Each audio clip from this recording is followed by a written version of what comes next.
I grew up in a small, quiet town where everyone knew each other's names and families were close, almost like one big, extended home. My own childhood was simple. We didn't have much, but we had love, the kind of love that doesn't need money, a roof, or fancy clothes to make a heart full. My parents worked hard. My father ran a little shop and my mother took care of the house. I used to help her with chores, even when I had my own schoolwork. I remember mornings when the sun hadn't risen, yet the house was already alive. My mother sweeping the floor, my father preparing the shop, and my siblings getting ready for school. That rhythm of life, those small rituals, felt sacred to me. When I became a mother, I tried to give the same warmth to my children. Not the wealth we never had, but the care, attention, and love that stays in a person forever. I had 3 children. My eldest, Ayan, was quiet, thoughtful, and always wanted to help. He would follow me around, carrying groceries or fetching water, proud that he was useful. My daughter, Hina, was the opposite. Loud, bright, full of energy.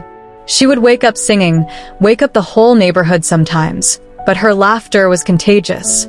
My youngest, Ramin, was gentle and sensitive, always curious, always asking questions about the world. Together, they filled the house with life, and I loved every minute, even the exhausting ones. Life was never perfect, of course. There were fights, misunderstandings, and days when I wanted to lock myself in my room and rest my tired body and tired heart. But even in those moments, I never doubted my love for them. I still remember nights when one of them would cry, sick or scared, and I would sit beside their bed, holding their hand, whispering, "It's okay, Beta. Mama is here." I stayed awake for hours, even when I had to rise early for work or chores. It never felt like a sacrifice. It felt like my purpose. As the children grew, things began to change slowly. They became.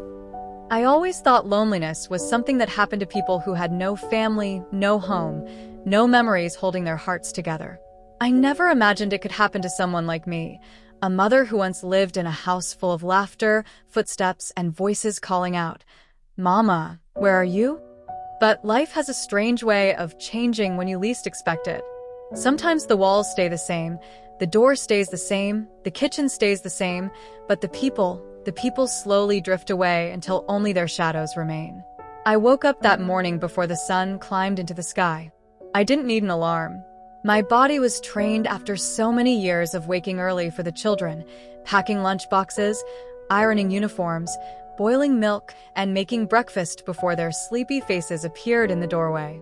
But now, those sleepy faces were long gone, and the morning felt too quiet, too still. The silence had a weight to it, something heavy that pressed against my chest. I sat up slowly, feeling the stiffness in my knees. I reached for the other side of the bed, the place where someone once slept, the place once warm with another heartbeat. But it was cold, as it had been for many years now. Widowed early, I had learned to manage life alone, but later, when I raised my children, I never felt alone again. They filled every space of my life. But now, even their absence seemed louder than their presence ever was. I slipped on my slippers, wrapped my shawl around my shoulders, and walked to the kitchen. The house was dim. The only sound was the ticking of the old wall clock, each second echoing like a reminder that time keeps moving, even when your heart feels stuck. I filled the kettle with water. As the water heated, I held the handle and watched the steam rise. It was strange how something as simple as boiling water could make me remember mornings from 20, 30 years ago. Back then, the kitchen was always noisy. Someone arguing over a missing shoe. Someone cried.